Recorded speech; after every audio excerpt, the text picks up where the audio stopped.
Boa noite, galera. A gente está começando aqui hoje mais um Especialista em Foco e hoje o nosso tema é neurocirurgia. Como é que começa a carreira do neurocirurgião logo depois da residência? O nosso convidado de hoje é Dr. Tancredo Alcântara, ou Tantan, ou Tancredinho, Tancredo, como vocês quiserem chamar aí. E aí eu já vou chamar Tancredo aqui para participar da nossa live. Opa, boa noite. Olha ele! Tancredinho, Tantan, doutor Tancredo. Como vai, Tudo bem gente? Boa noite. contigo? E aí, Laura?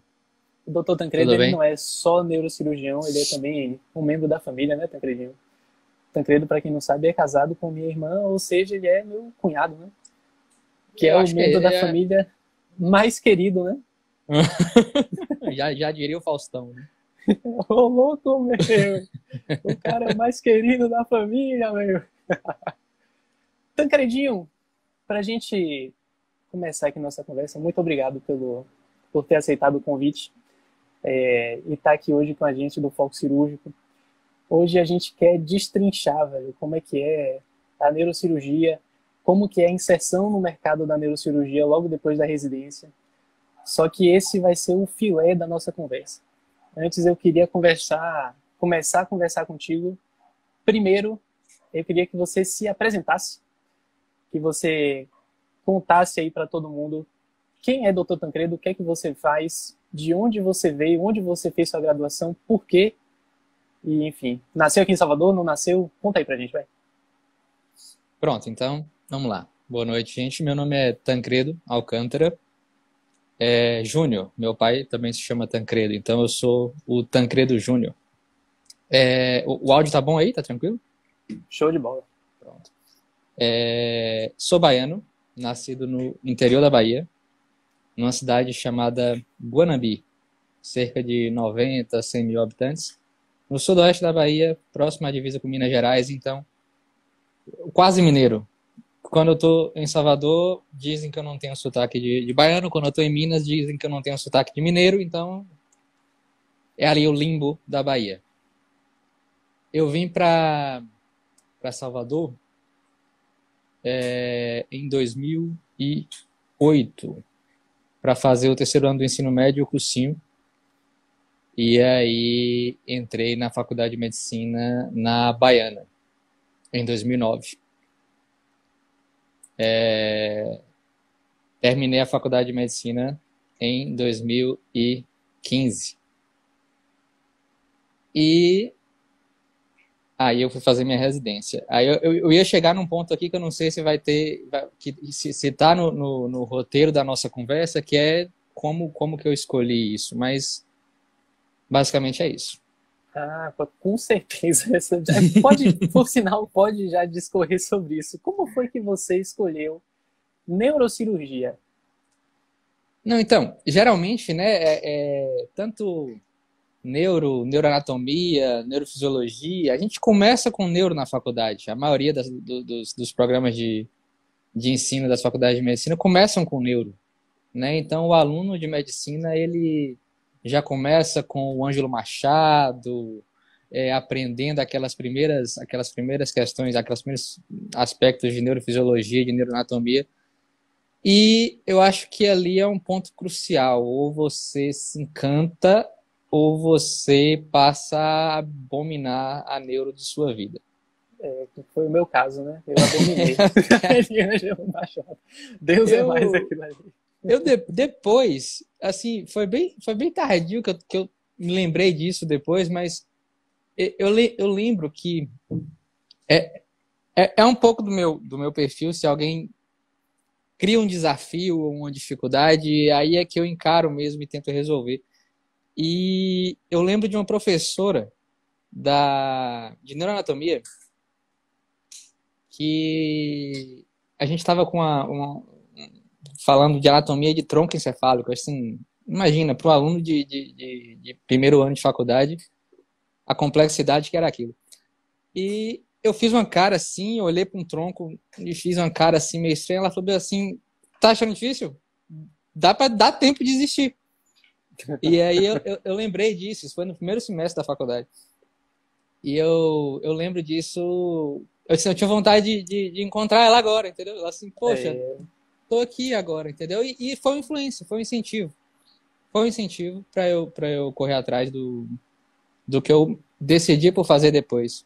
Mas essa escolha veio bem no final mesmo, por neurocirurgia. A neuro me atraiu no começo da faculdade, sim, mas o que eu sabia na faculdade era que eu faria algo cirúrgico.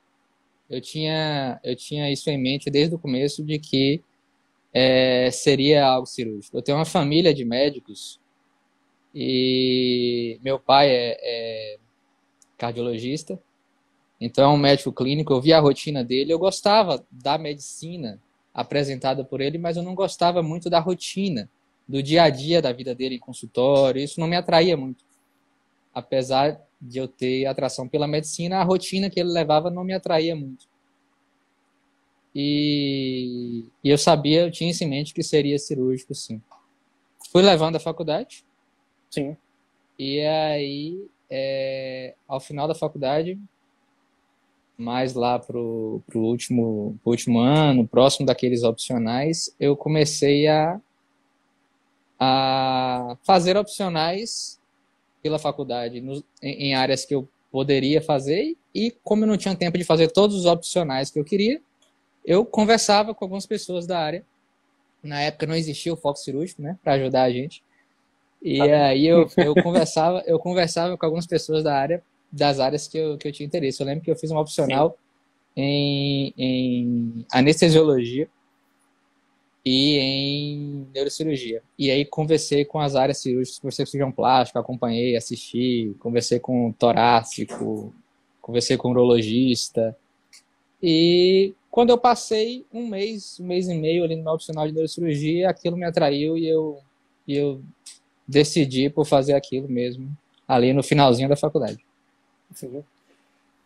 Tanto você sabe que existe o bichinho da cirurgia, né? E pelo que eu entendi aí, você contando a história, existe o bichinho da cirurgia, né? E o bichinho da cirurgia, Tem. quando morde a pessoa, esqueça, velho. Você nunca mais É, vai largar esse é, mundo da cirurgia. eu não sei, mas assim, eu nem cogitava, sabe, fazer algo clínico, nem cogitava, não passava nem É, perto. tem gente que gosta, né? Assim, passar em enfermaria, porra, que gostoso, uma enfermaria para passar.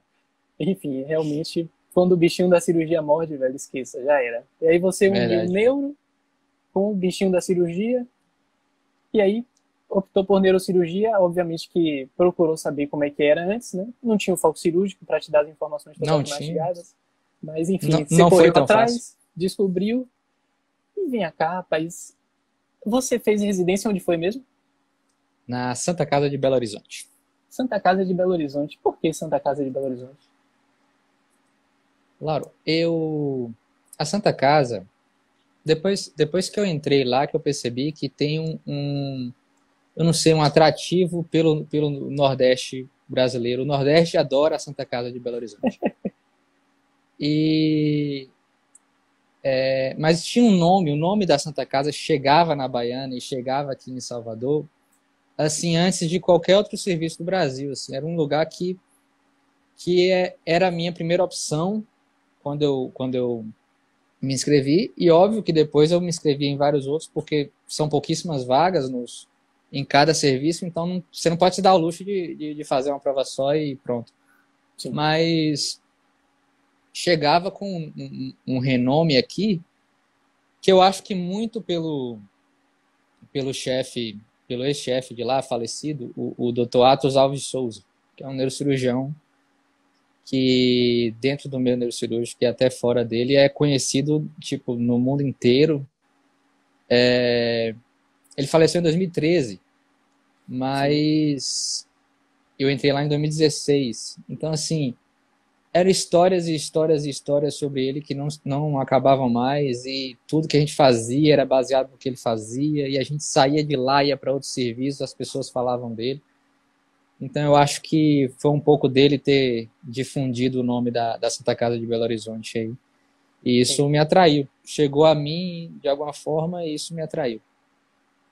Você foi mais, então, pensando no, assim, um foco acadêmico, digamos assim, né? Tinha Exato. esse cara que era um cara muito forte, um nome muito bom, E unia bem o assim, serviço e meio que padronizava o serviço, digamos assim. Exato. Eu sabia que seria um lugar em que, óbvio, ele não estava mais lá, mas eu sabia que seria um lugar Sim, em que teria um reconhecimento, né? Eu tendo uma formação lá, as pessoas saberiam que seria um local bacana por ter esse reconhecimento no país, por ser um serviço que foi construído e mantido por essa pessoa. sim, Além disso, também eu procurei saber, lá tem alguns colegas aqui em Salvador, inclusive, que vieram de lá, e eu procurava conversar com essas pessoas que vieram de lá, com ex-residentes e com pessoas que estavam na residência no momento. sim. E o Bom. que me preocupava mais também na hora de escolher o local que me pesou para a Santa Casa foi a variedade de cirurgias nas subespecialidades, nas subáreas da neurocirurgia. Então, por ser um lugar que, além de ter um volume cirúrgico alto, abrangia todas as, as sub-áreas da neurocirurgia, eu sabia que saindo de lá eu poderia ter um pouquinho de vivência em cada área e eu poderia escolher dali para frente o que eu queria fazer.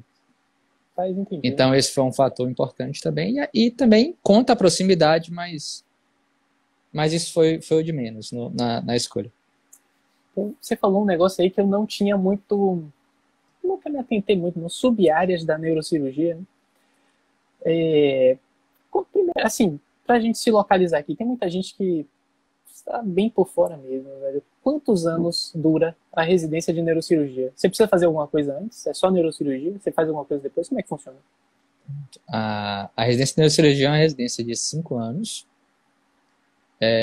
Já teve 3 anos, muito tempo atrás, já foi de 4 anos, muito tempo atrás, e de pelo menos, eu acredito que de uns 15 anos para cá, a neurocirurgia tem 15 anos de formação, tem 5 anos de formação.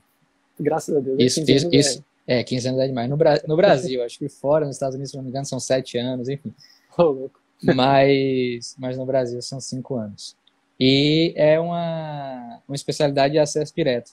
Você não precisa fazer Neurologia, por exemplo. cirurgia geral nem neurologia Sim, para poder entrar na neurocirurgia.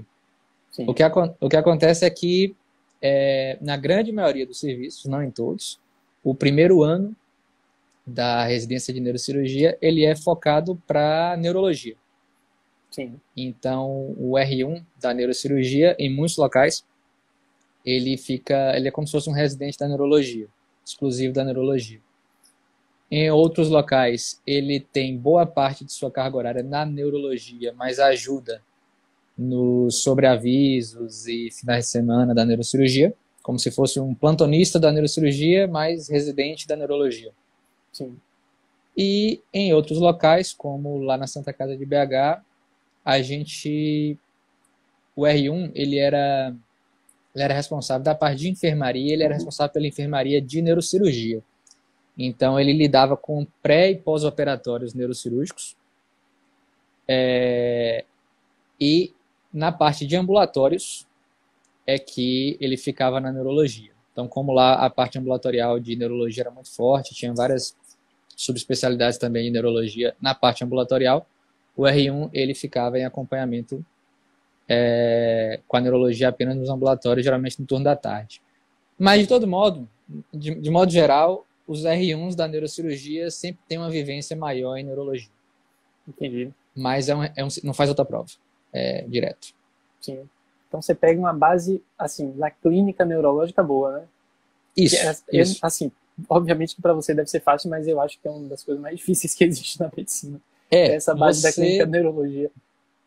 Você não vai ser não vai se formar como um neurologista que tem 3 anos naquilo. Sim. Mas uma coisa que muita gente também confunde é que são especialidades muito diferentes. Muito diferentes. Até o perfil, não sei, você nota o perfil da pessoa, do residente, tem características diferentes, tem forma de se comportar diferente, a forma de lidar com o paciente diferente. É diferente. Sim. E as patologias são diferentes. O que une as especialidades? É o órgão. Então, assim, é a mesma anatomia, é o mesmo local onde nós estamos trabalhando, mas as patologias são distintas. Então, geralmente, o neurologista vai lidar ali com doenças desmielizantes, com casos que não são cirúrgicos, Sim. e o neurocirurgião sempre vai lidar com casos potencialmente cirúrgicos. Eles podem não ser cirúrgicos naquele momento, ou podem nem se tornar cirúrgicos, mas são problemas que podem vir a ser cirúrgicos, por isso são acompanhados pelo neurocirurgião. Rapaz, entendi. E eu vou puxar um gancho aqui, uma pergunta que eu ia fazer um pouco mais na frente, mas já que você comentou do perfil do residente, né, perfil do profissional, né, do médico, você acha que existe um perfil típico do neurocirurgião? Como é que você imagina esse perfil? Existe Não, isso? lógico que não é um estereótipo, não é uma coisa assim, um preconceito, digamos, de como seria um neurocirurgião. Mas eu acho que a rotina te transforma um pouco, sabe? Por mais que sejam pessoas diferentes na residência e tudo, chegam todos completamente distintos no R1. Pessoas que vieram de formações diferentes, estados diferentes, cidades diferentes, famílias diferentes. Mas a rotina te constrói de uma forma que, no final, o neurocirurgião ele tem uma forma de lidar talvez um pouco mais direta, um pouco mais rápida, um pouco mais como um cirurgião. Como um Sim. cirurgião, a diferença de um Sim. cirurgião para um clínico. Não é que você não tem atenção à clínica, nem você tem atenção a síndromes, a sintomas, nem nada do tipo. Você só quer cortar e ver sangue. Não é isso. Mas, geralmente, você busca ser mais direto, mais resolutivo, mais Objetivo, né? objetivo. Exatamente. Exatamente. O perfil do cirurgião geralmente é esse aí mesmo, né, velho? Ser mais objetivo, elocubrar menos, resolver mais. Exatamente. Eu acho que independente da área. E uma outra coisa que você comentou um pouquinho mais para trás sobre as sub-áreas da neurocirurgia. Uhum. Rapaz, eu vou te falar que eu nem estava muito por dentro dessa história de sub-áreas. Como é que funciona isso daí? Você pode fazer um fellow ou você simplesmente terminou neurocirurgia, você atua mais em uma coisa, atua mais em outra?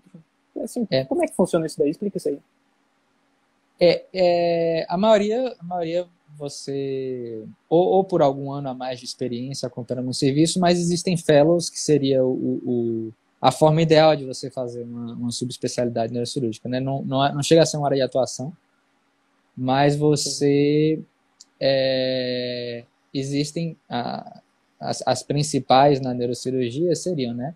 A neurocirurgia vascular, a neuro-oncologia, a cirurgia de base de crânio, aí tem a neurocirurgia pediátrica, a neurocirurgia funcional, que aí tem duas vertentes, tem três na verdade, né? A neurocirurgia funcional pode ser a neurocirurgia para epilepsia, né? Existem cirurgias para epilepsia, a neurocirurgia para distúrbios do movimento, Parkinson, distonias, e a neurocirurgia para dor, ou tratamento da dor crônica ou da dor neuropática. Então, esses três estão dentro da neurocirurgia funcional.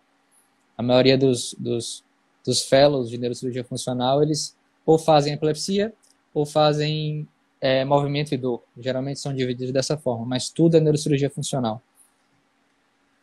Aí tem nervos periféricos, tem coluna, que aí é uma área compartilhada em alguns aspectos com a ortopedia. Eu vi que teve uma pergunta aí se é ortopedista de crânio. É ortopedista de coluna, né? Mas eu acho que a pessoa perguntou por causa dos instrumentais que usa, né? Talvez. Que serra crânio, né? Fura crânio. Exato, não deixa de ser no começo. E por último, acho que faltou falar a parte de neuroradiologia, que é o neurocirurgião da hemodinâmica, né? De tratamento endovascular e tudo mais. Beleza. Então você vai ter desde... Assim, eu posso estar enganado se eu falar alguma bobagem, você por favor me corrija. Mas eu imagino que uma pessoa que vai lidar com neuro-oncologia, ele vai ter um campo cirúrgico, digamos assim, diferente de uma pessoa que vai trabalhar com uma intervenção endovascular, né? Sim, sim. Eu chutaria que as as cirurgias neuro-oncológicas são abertas, né? Com campos maiores, aquela coisa que a gente está mais acostumado a ver, digamos assim. Sim, sim. A maioria, E sim. endovascular, obviamente, que campos menores, né? Acesso à distância. Existe uma parte da neuro-oncologia que é a radiocirurgia, né? Que Sim, é, e aí que já é uma cirurgia que aí seria uma neuro-oncologia menos invasiva, mas que tem suas sim. indicações, tem seus momentos e tem os casos específicos em que deve ser utilizado, como terapia única, como terapia adjuvante, enfim. Mas é uma outra forma também de tratamento oncológico que não seria aberto, no caso. E você, Tancredo? Escolheu um enveredou por alguma área dessas daí? E eu já vou engatar uma outra pergunta aqui também. Sim. Como é sua atuação hoje? Se você enveredou por alguma dessas áreas, e como que é sua atuação hoje? Você trabalha no SUS? Trabalha só particular? Me conta aí para quem está assistindo aqui. Hoje eu sou um R6, para quem está me assistindo, né? Eu terminei recentemente a residência de neurocirurgia. Então, por mais que você tenha simpatia ou interesse maior por alguma área específica, você acaba atuando em tudo ou um pouquinho de cada coisa no começo. Aqui, depois que eu cheguei, eu tenho focado tanto a parte de atendimento quanto focado as agendas de consultório e tudo nesse sentido na parte de neurocirurgia pediátrica. Então, é uma coisa que eu decidi por seguir e tenho focado nesses últimos meses, tanto em focar os atendimentos nisso, quanto em procurar também expandir minha formação nessa área. Com cursos, com fellowship e tudo mais. Sim. Só que também isso foi despertado ao longo da residência. Eu tenho um interesse grande na parte de endoscopia, cirurgia endoscópica e base de crânio. Sim.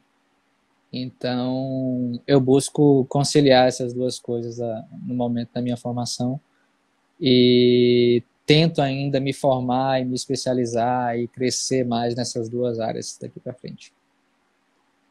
Bom demais. Eu não sei se você está assistindo aqui vendo aqui o chat também. Ó, já estão falando aqui que o Dr. Tancredo é maravilhoso, salvou a vida do meu filho. Aí, ó. Isso é uma coisa para poucos, viu? Uhum. E aí, Tancredinho, ó, eu vou fazer a pergunta que vai ser a pergunta tema aqui da live de hoje, né? E aí, quem tiver algum colega conhecido que tem interesse em neurocirurgia, essa é a hora de você, ó, apertar aqui o aviãozinho aqui, ó, que tá bem aqui embaixo da tela de Tancredo, e mandar essa live para quem você sabe que vai querer assistir isso daqui. Tancredo, o seguinte, como é que você acabou de dizer que é um R6 de neurocirurgia, né? Terminou recentemente a residência e fez na Santa Casa de BH. E aí eu queria saber, velho, como foi a sua inserção no mercado aqui em Salvador? Eu tive minha experiência de fazer residência fora e voltar para cá, e eu sei que a inserção nesse período, às vezes, tem uns caminhos meio espinhosos aí para você seguir. Eu queria que você contasse aí como foi a sua inserção, saindo de BH e vindo para cá. E, enfim, conta aí sua experiência. Conta a sua história. Tá. Primeiro, eu acho que não deve ser uma preocupação você deixar o local onde você quer estar para a sua formação. Eu acho que é mais importante você... É óbvio que as duas coisas pesam, mas eu acho que quando você coloca na balança, a balança cai mais para o lado de você ser um bom profissional. De você ter vivências diferentes, em locais diferentes, serviços diferentes. Mesmo que você saia para fazer uma residência fora, como foi o meu caso, também não ficar só nessa residência. Se você tiver a chance, fazer estágios em outros serviços, dentro do Brasil mesmo, mas conhecer outras realidades e se formar da melhor forma possível.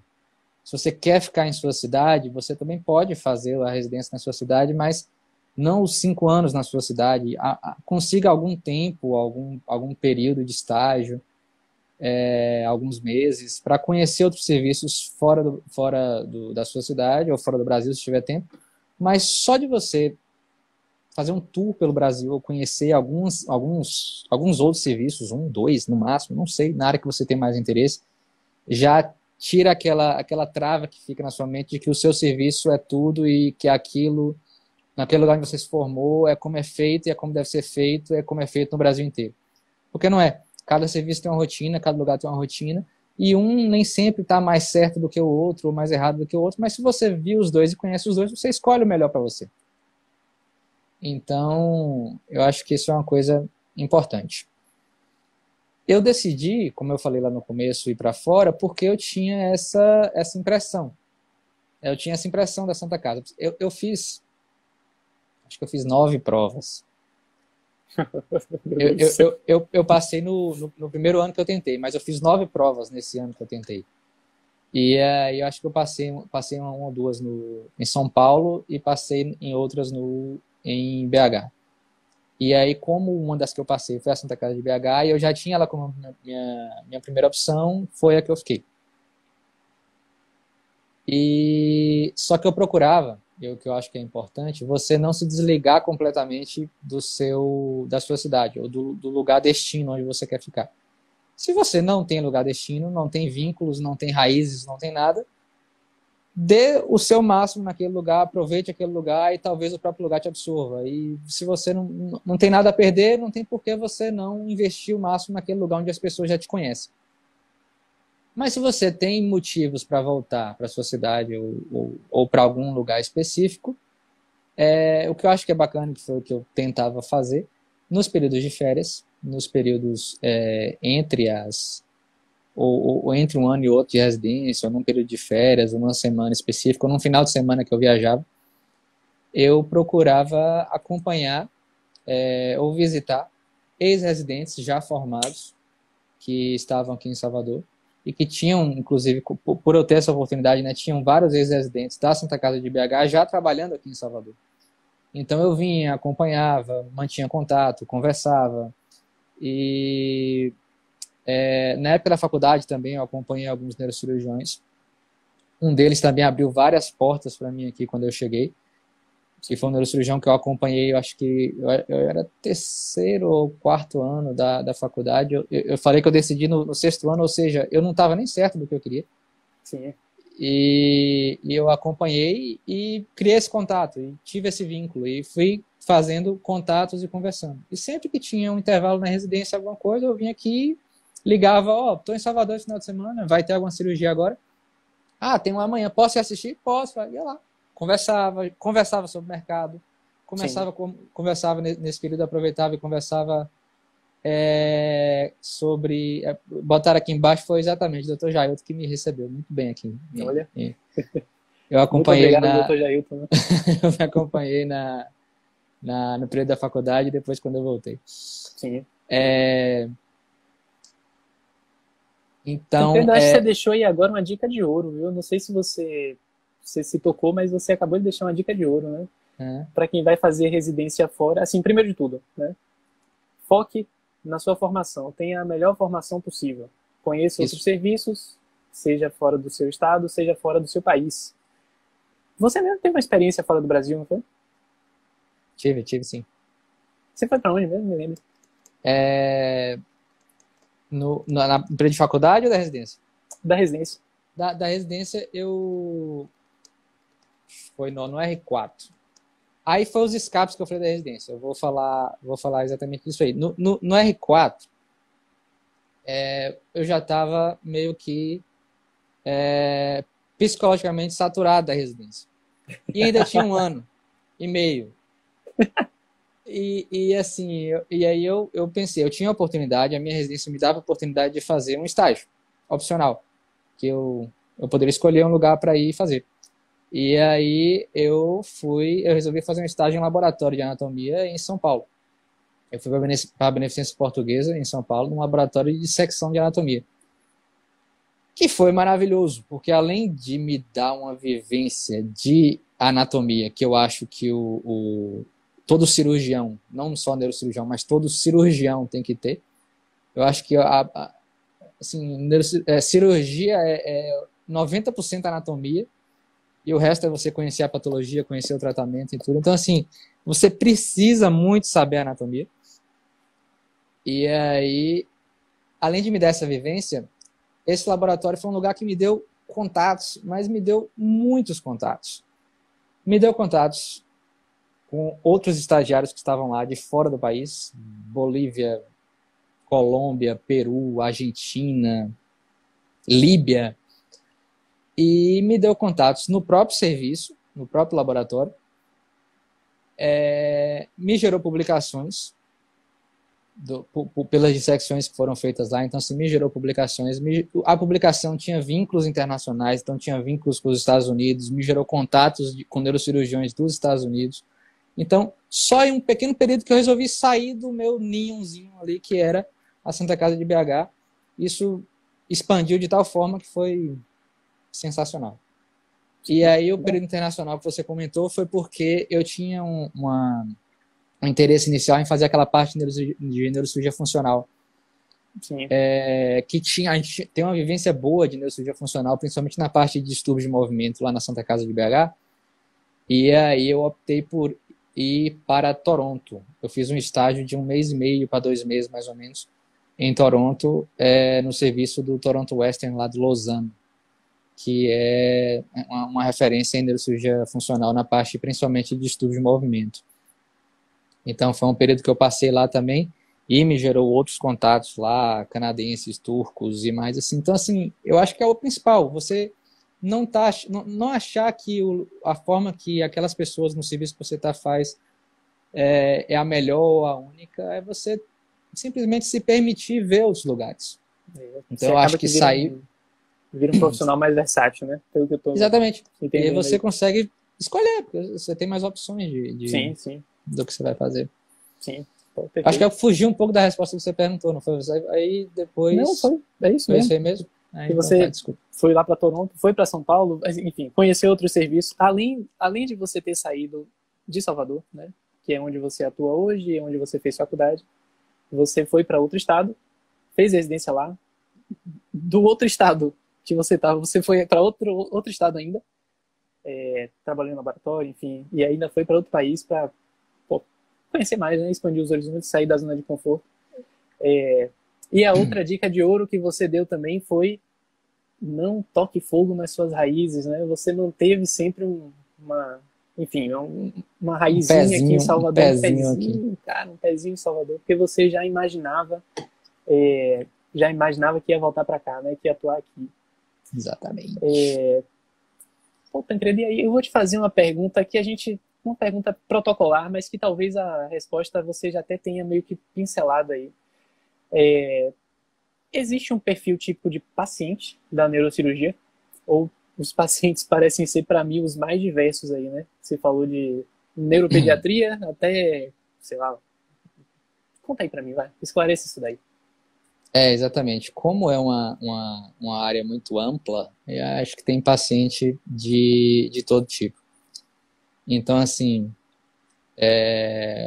existe o paciente oncológico, por exemplo, é um paciente que muitas vezes já chega a você com sintomas neurológicos graves, ou tem um prognóstico ruim, ou tem uma sobrevida ruim, mas são pacientes extremamente gratos por qualquer tipo de intervenção ou de melhora que você destine. Pacientes da neurovascular, por exemplo, já são pacientes muitas vezes mais jovens e que a doença não era conhecida e que aparece muito de forma súbita. Então, são pacientes que muitas vezes são mais preocupados ou não sabem lidar com aquilo, ou não tiveram tempo para se preocupar com aquilo. Crianças são difíceis em qualquer contexto, em qualquer área, seja na pediatria clínica em si ou qualquer cirurgia pediátrica em si, porque tem os pais. Sim. Então, a maior dificuldade das crianças sempre é a relação com a família, mas também a relação com a criança oncológica, que também exige tem uma carga emocional muito grande ou teria uma dificuldade maior nesse aspecto. Pacientes de coluna, geralmente são pacientes de acompanhamento mais prolongado, são pacientes mais crônicos, geralmente tem uma dor crônica, ou geralmente tem um problema que não se resolve completamente. E aí teria um perfil um pouco mais diferente também nesse aspecto. Mas assim, Sim. são vários os tipos de pacientes que você vai lidar no seu dia a dia, e isso tem muita relação com a área que você vai focar na sua especialização. Sim, tipo a sub-área, né, que você A comentou. sub-área, E exatamente. aí, indo pela sub-área, você vai ter mais ou menos um perfil típico, assim, né, digamos. Isso, geralmente. Rapaz, e uma outra perguntinha aqui que eu estava até anotado aqui para te fazer, velho. Qual que é, aliás, quanto tempo demora para um neurocirurgião, depois de formado, comprar o primeiro barco? Brincadeira, não é essa pergunta não. A pergunta é a seguinte: qual é a sua cirurgia mais frequente? Não, eu você tava mais curioso para saber quanto tempo. Eu achei que você tinha essa resposta. Infelizmente não. Aí você vai ter que descobrir e me falar. Eu sei quanto tempo demora para um cirurgião de cabeça e pescoço comprar o primeiro barco. E, infelizmente leva mais tempo do que a própria Do vida que a humana, própria né? vida, A acho que é expectativa isso de vida mesmo. é menor do que o tempo que leva. Paciência. Acho que não é diferente, não. Eu não sei. E me conte Mas aí, qual mais é a comum? cirurgia mais comum que você faz hoje? O que é que você mais opera? Você ainda dá plantão, né? Eu acabei não perguntando isso. Eu ia falar isso, assim. Neurocirurgião tem essa opção de dar plantão, né? E é um Tem, plantão, assim, requisitado, né? Qualquer paciente de politrauma, geralmente, o neurocirurgião, ele se encaixa ali na assistência, né?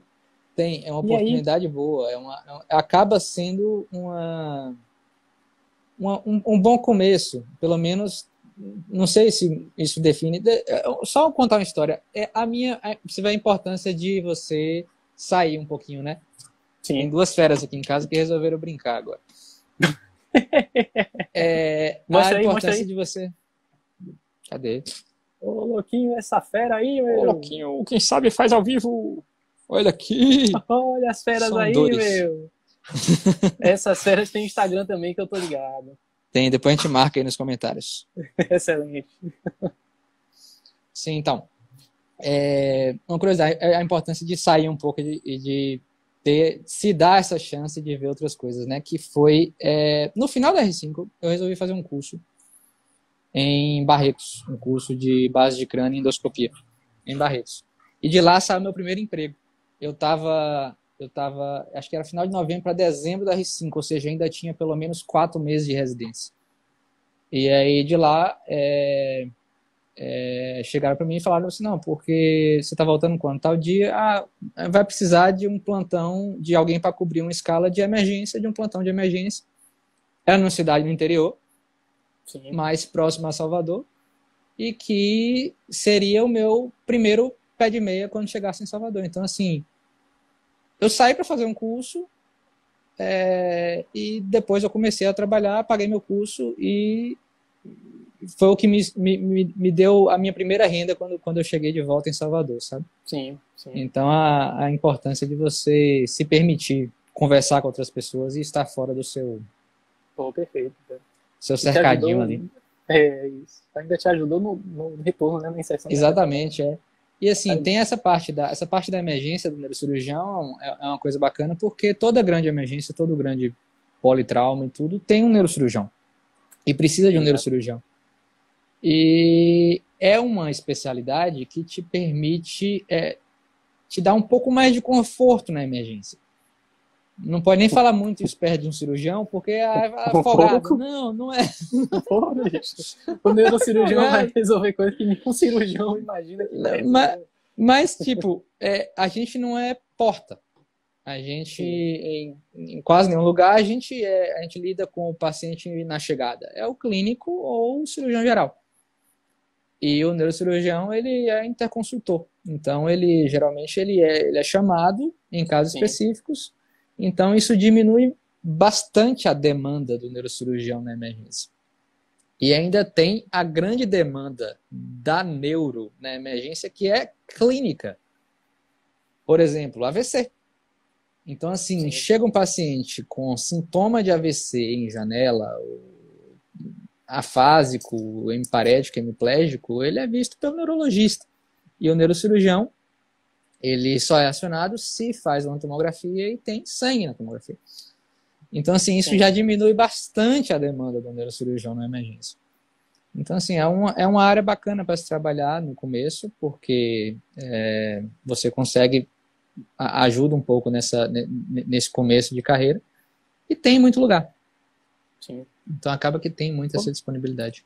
Pois, Tancredo, você sabe que quando eu dava plantão de cirurgia geral, lá em São Paulo, assim, cirurgia geral, obviamente, tem uma relação com trauma muito forte, né?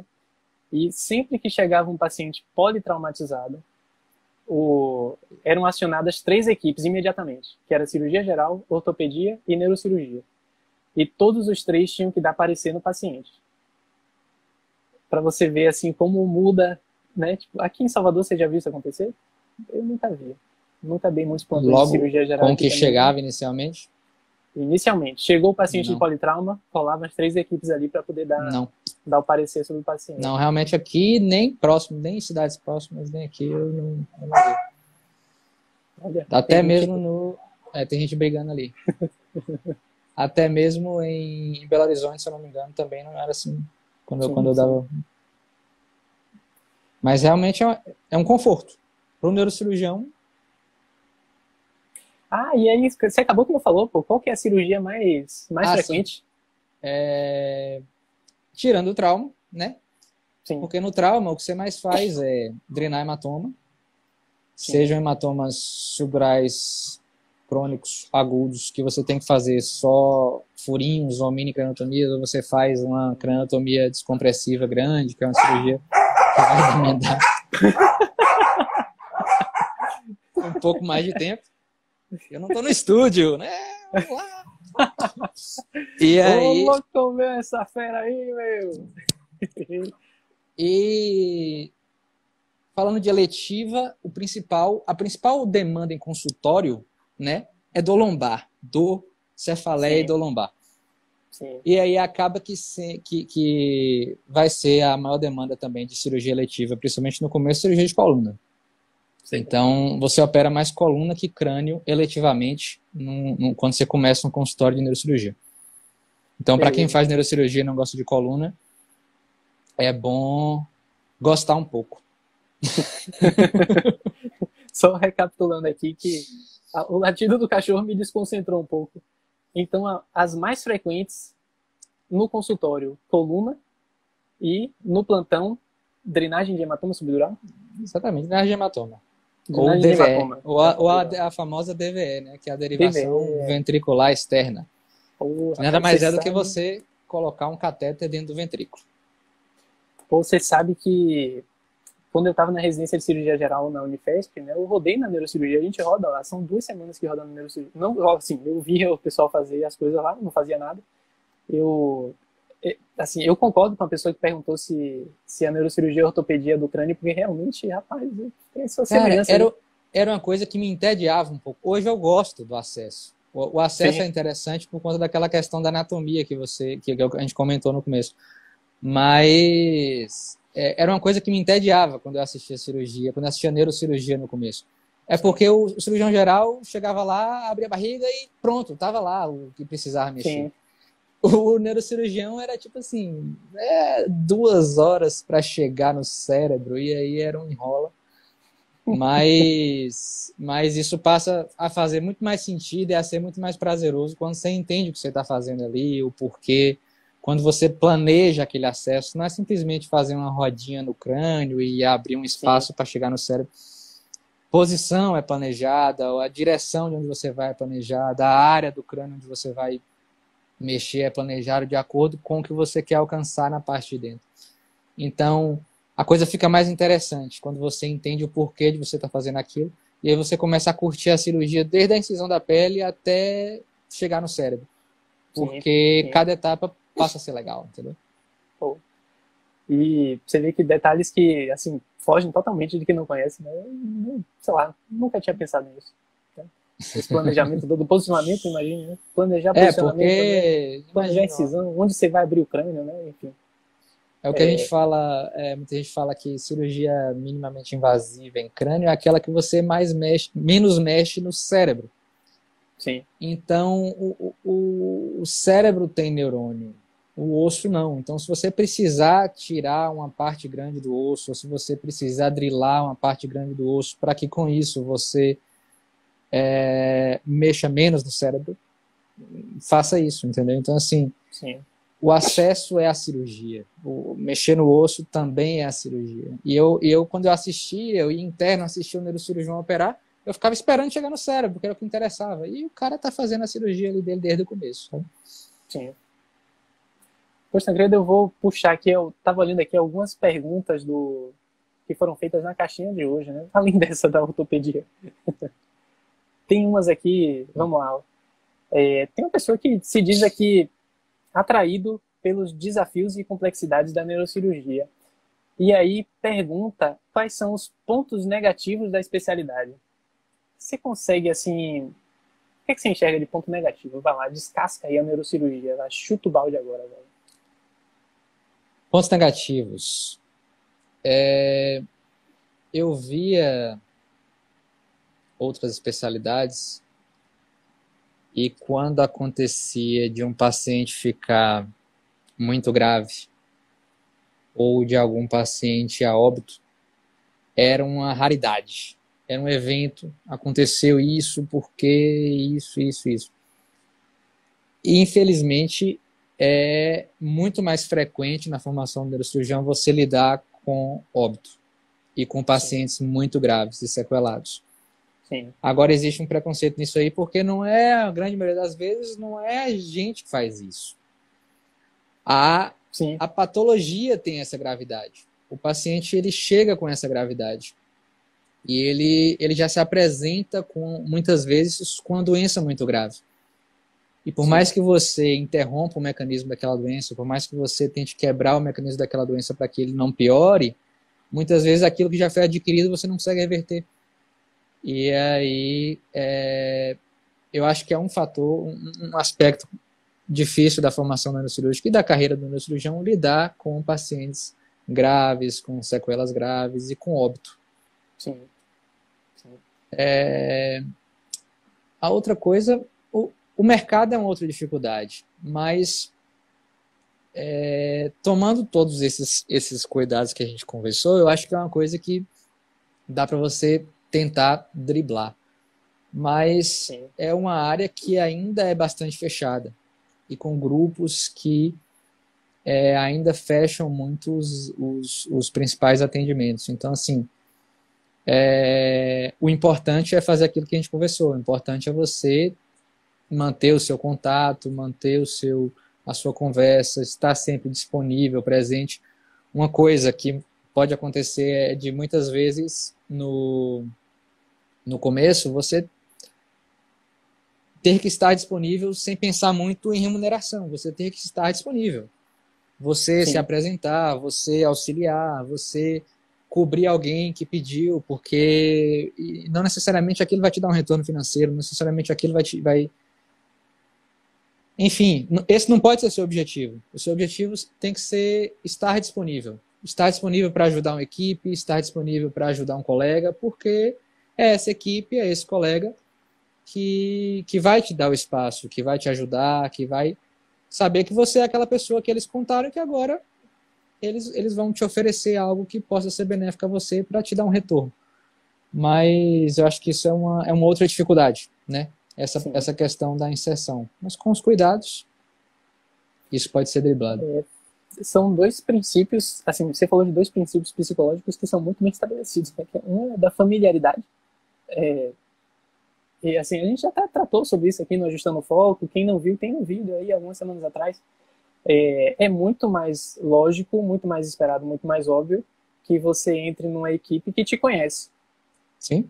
Se você estiver concorrendo com uma pessoa que se formou, sei lá onde, o melhor do mundo de neurocirurgia, que formou em Harvard, que tem um diploma de não sei onde, velho, se esse cara não for conhecido, ninguém conhecer o cara, ninguém souber quais são as condutas que ele toma, você está em vantagem. Porque você é conhecido, você é familiar aqui. Se o cara que foi para Harvard só ficou em Harvard, ele errou nisso aí. Ele tinha que ir para Harvard, fosse para Harvard, mas estivesse que perto de quem ele quer estar também. mantivesse a familiaridade. E o outro é o princípio psicológico da reciprocidade.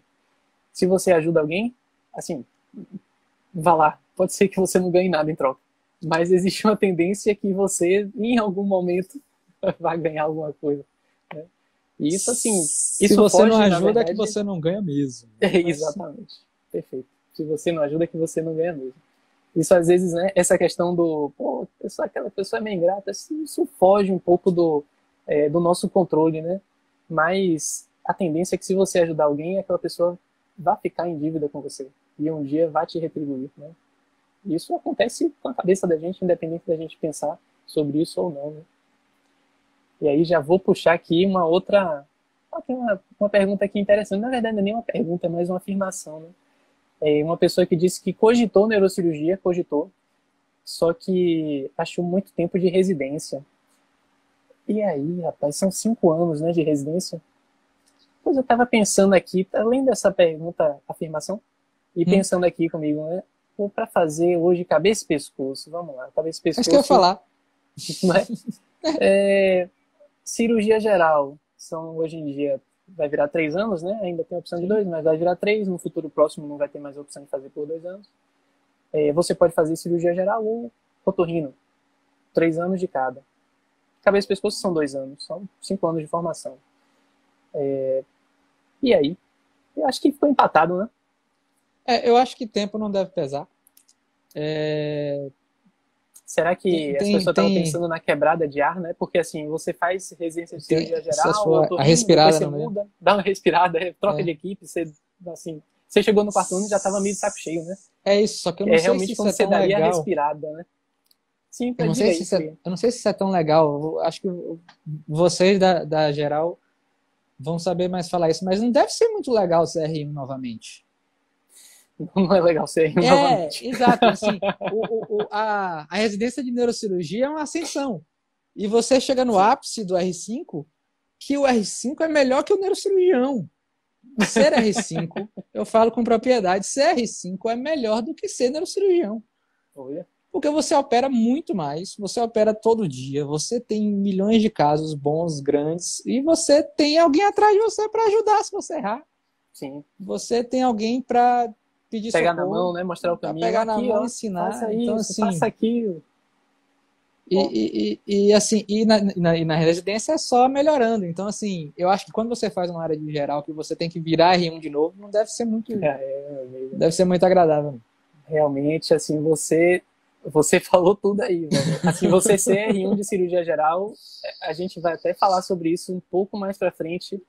Missão sobrevivência da residência. Aí eu acho que 90% do trabalho é você sobreviver ao R1 da cirurgia geral. Agora, quando você passa para a especialidade, não se engane, não, você vira R1 de novo. Exatamente. Às vezes você até tem um R1 da geral ali para te ajudar, mas assim, se prepare para o R1 de novo. Isso é bem verdade. Vamos puxar aqui a próxima. Cirurgias mais corriqueiras, você comentou, né? Acho que isso ficou até bem estabelecido, né? Quem perdeu, infelizmente, vai ter que ver essa live gravada, né? Puxa a barrinha numa gravação. Puxa a barrinha. E, rapaz, uma pergunta aqui interessante, ó. A neurocirurgia aberta está perdendo espaço para a neurocirurgia endovascular? O que você me diz aí, tranquilo? Aí a gente está falando da neurocirurgia vascular aberta, né? A clipagem do aneurisma, por exemplo. Você ir lá direto do aneurisma e botar um clipe no colo do aneurisma. Sim. Do que você tratar isso com o coil, ou a molinha por vinda vascular. Isso é tema de debate em congresso, bate-boca, briga, porrada e pancadaria. Então vamos chegar num consenso aqui, né? Vamos aproveitar que esse é um tema super polêmico e vamos nós dois aqui chegar num consenso a respeito. Aí depois a gente vende esse vídeo com a solução dos problemas. Na verdade, não existe ainda esse consenso. Óbvio que a tecnologia vem para ficar e para tomar lugar e para tornar tudo cada vez mais fácil. Sim. Mas eu não vejo no futuro próximo uma substituição dessas duas áreas. Acho que as duas áreas ainda vão coexistir por um bom tempo. E por um bom tempo de quem está começando a carreira agora, as duas áreas ainda vão coexistir por um bom tempo. Porque não existe hoje nada que coloque uma forma de tratamento acima da outra forma de tratamento. Existem vantagens em uma, desvantagens em outra. A morbidade cirúrgica em uma pode ser maior, mas a durabilidade do tratamento da outra pode ser menor. Então, assim, é um tema bem complexo. Eu acho que não veio para, no momento, pode ser que sim, mas no momento, para substituir um outro ainda não. Então ainda vão coexistir por algum tempo, né? E aí, claro que vem, assim, sempre vem, eu já vou prever aqui, sempre vem uma pergunta engatilhada que é assim, e daqui a 20 anos, como é que vai ser? E assim, né, eu sempre respondo, meu amigo, daqui a 20 anos, cara. Pergunte para alguém há 20 anos atrás, o que é que ele achava que ia ser a medicina hoje? Né? Tipo, é impossível você Exatamente. saber. Não Exatamente. se preocupe com isso. Não viva O nessa importante paranoia. é isso. Não viva nessa paranoia. Vá nos Se forme e congressos, vá né, se trabalhar. atualize, mas assim, pelo amor de Deus, não tente ficar prevendo o mercado para daqui a 20 anos. Né? Isso é Exatamente. Nesses impossível. 20 anos você também se atualiza, você evolui junto. Isso. Eu Você posso evolui junto. clipar aneurismas hoje, e aí a clipagem acaba e só sobra a endovascular. Você aprende fazendo endovascular, entendeu? Assim, você se adapta junto, tudo evolui junto. Tem uma outra aqui também que é mais ou menos na mesma linha, que é assim, alguns procedimentos perderam espaço para a radiointervenção? Acaba sendo a mesma coisa. Alguns sim. Sim. Existem coisas hoje que praticamente só teria indicação de fazer a radiointervenção, a neuroradiologia ou a hemodinâmica, o tratamento endovascular, acaba sendo o mesmo tipo de abordagem. E algumas coisas sim, mas assim como a gente falou antes, não pode generalizar. Sim. E aí tem uma outra pergunta aqui também, assim, qual a remuneração média do neurocirurgião? E aí eu queria fazer um adendozinho, eu posso estar enganado, se eu estiver enganado você me corrige, mas cirurgião de uma forma geral... Opa, tem gente participando aí. Cirurgião de uma forma geral tem uma remuneração que vai variar muito com a carga de trabalho que a pessoa quer pegar, né? Carregar a semana de plantão na Maria, você vai ganhar um dinheiro, mas também você vai ter uma qualidade de vida assim no lixo. E a impressão que eu tenho, Tancredo, sua pelo menos, é que você consegue assim balancear a qualidade de vida com o trabalho. Como é que você enxerga assim remuneração versus qualidade de vida e que média de remuneração isso pode chegar? Entendeu bem a minha pergunta? Fui claro? Entendi. Agora, sim, não é muito diferente na neurocirurgia. Tá? Você Sim. também pode carregar o seu mês de plantão, né? E não pisar o pé em casa. E aí, no final do ano, você compra seu barco. Que você queria comprar, assim, não tem problema. Mas talvez você infarte no barco, assim. Mas E tem que cuidar dos filhos, né? né? Tem que chegar em casa, cuidar dos filhos, dos cachorros. Né? O cachorro eu comprei na residência. Foi uma boa distração. Foi a partir da R3. Uma dica para quem estiver nervoso na residência, quiser desestressar, compra um cachorro. Então, assim, é possível também você sobrecarregar o seu mês e fazer uma renda maior e comprar o seu barco.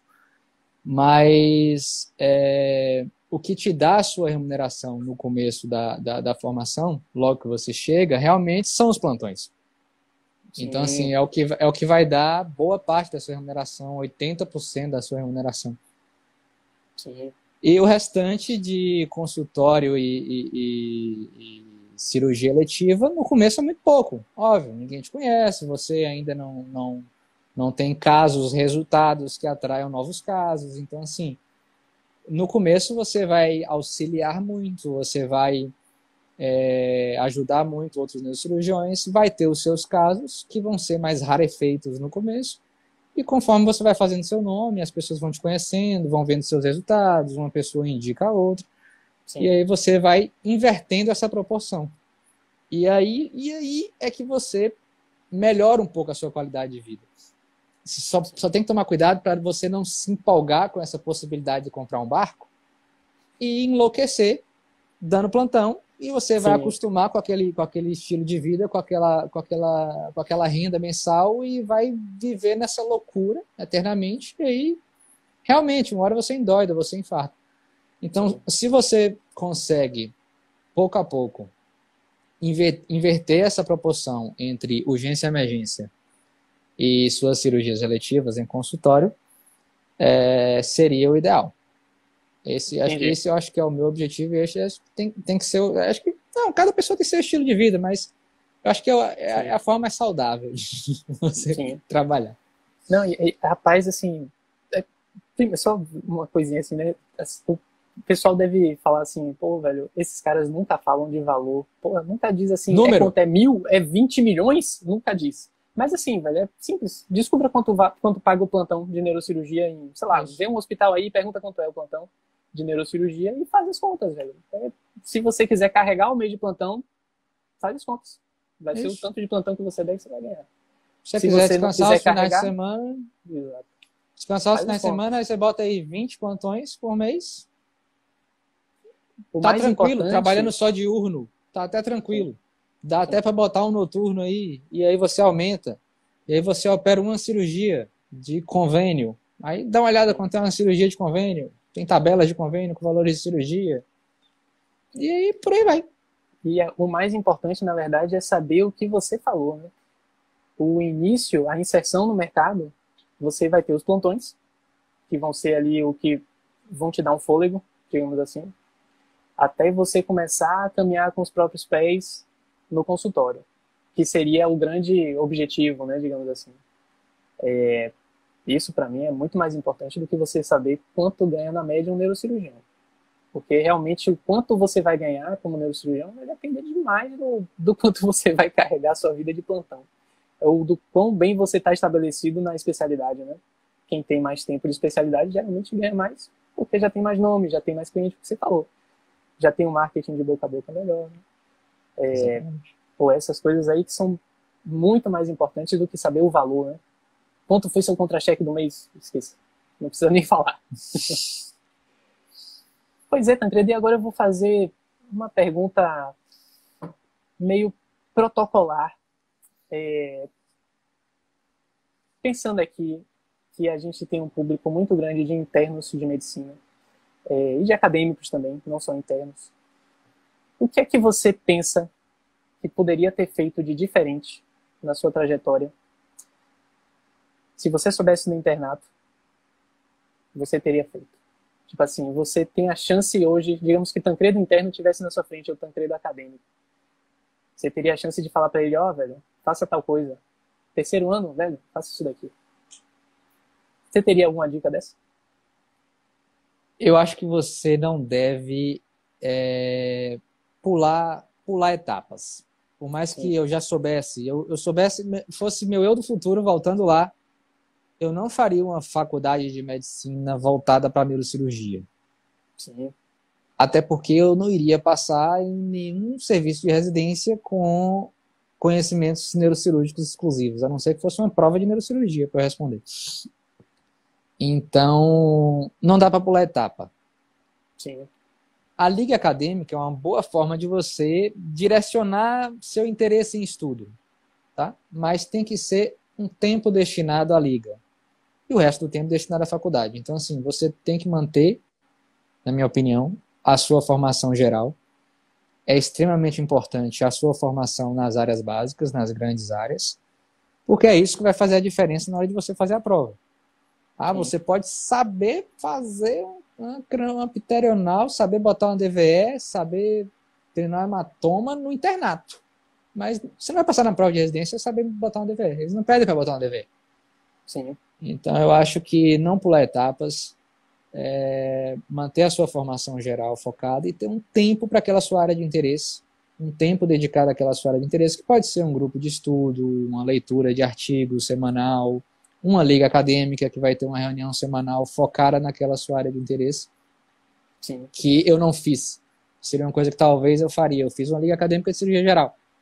Sim. Mas se eu tivesse a certeza de que eu queria fazer neurocirurgia, eu começaria a estudar neurocirurgia sim na faculdade, mas com um tempo destinado, um tempo da minha semana destinado a isso, mas que não tomasse os meus estudos nos assuntos gerais da medicina. E na época que você era acadêmico interno também não tinha assim um neurocirurgião que parasse numa live do Instagram e ficasse aí 1 hora, né, descascando sobre a especialidade, como é que é, né? Como é que as coisas funcionam. Exatamente. Talvez assistir os especialistas em foco, né? Tem alguns episódios já, eu acho que já... Exatamente, eu botaria pelo menos o podcast no carro. Bom, no mínimo. Bota lá, joga no Spotify, joga no carro, bota no fone, vai ouvindo aquilo ali. É excelente, velho. Bom demais, doutor Tancredo. Muito obrigado pela disponibilidade, viu? Agradeço muito. Já passou o tempo todo, né? Já temos aqui uma hora e um bocadinho aí de live. Eu acho que tá na hora de você controlar aí os cachorros, né? As ferinhas. Não, eles só aprontam quando não devem. Agora que vai acabar, eles deitarem Eles vão dormir. Exatamente. E é isso, velho. As perguntas estão realmente todas respondidas. Espero que de forma satisfatória. E, agradeço demais pelos esclarecimentos, Tancredo. Assim, eu acho que chegou no cerne aí, no core do tema da live, viu? Respondeu tálamo. Contundente, no tálamo. Foi contundente. Muitíssimo obrigado, viu? Eu que agradeço a oportunidade de estar aqui falando com vocês. E já acompanho há muito tempo e só sucesso essas lives e o Especialista em Foco e todas as outras os outros momentos do perfil. Prestígio é isso aí, velho. Só lembrando, né, que essa live vai ficar salva aqui no Instagram, no YouTube e o podcast o Especialista em Foco vai ficar disponível no Spotify. Valeu, galera! Boa noite a todos e nos vemos na próxima semana, na próxima quinta-feira. Boa noite, hein? Até mais. Boa noite. Tchau, tchau.